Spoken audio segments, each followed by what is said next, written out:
6h25, le rendez-vous des spécialistes avec Sandrine Debrune. Bonjour Sandrine. Bonjour Frédéric. Le chauffage, c'est l'une des questions du moment. Les matins deviennent frisqués. Comment choisir le bon chauffage avant que la maison ne se transforme en igloo? Heureusement Sandrine, vous êtes là pour démêler tout cela. On va essayer ce matin Frédéric.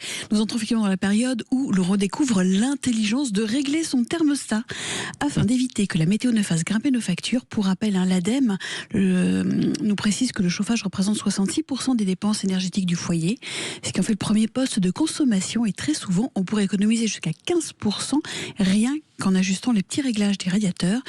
Évidemment, en traquant aussi les filtrations de l'air. Bon, allez, du concret. Quel est celui qui coûte le moins cher ? Le bois, monsieur. Le bois, madame.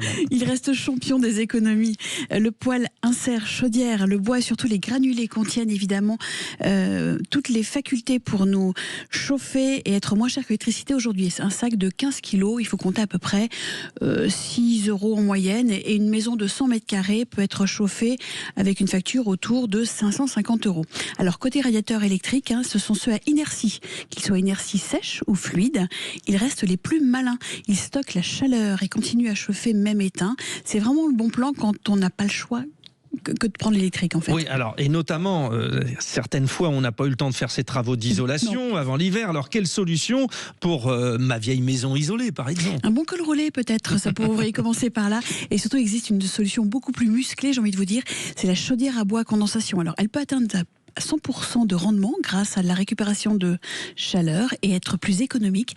Elle reste une des solutions les plus propres pour les vieilles maisons encore mal isolées, mais dépêchez-vous de faire des travaux et pas besoin de tout casser pour s'en sortir dans un premier temps. Tiens, j'ai entendu parler du chauffage à infrarouge. Ça marche, ça ? Ouais.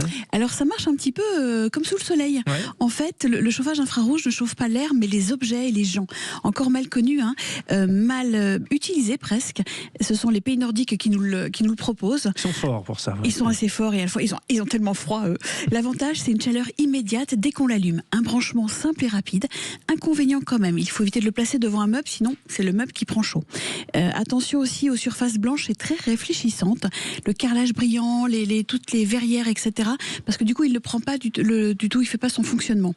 Et puis, l'infrarouge ne garde pas la chaleur après extinction.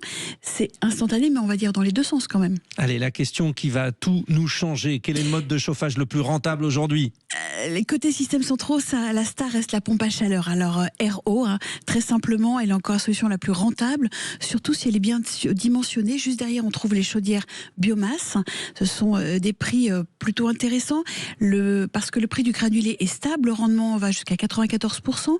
Très bonne option pour les grandes surfaces surtout, et très prisé dans les zones rurales.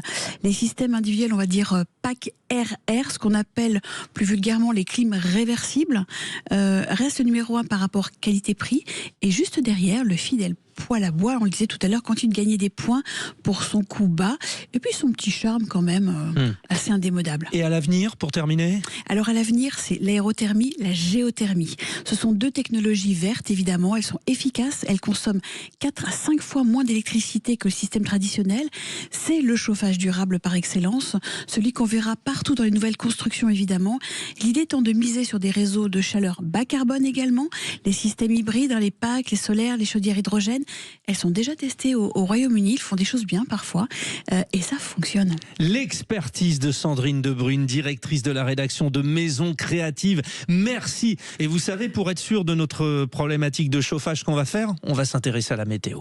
C'est plutôt bien. La météo Sud Radio.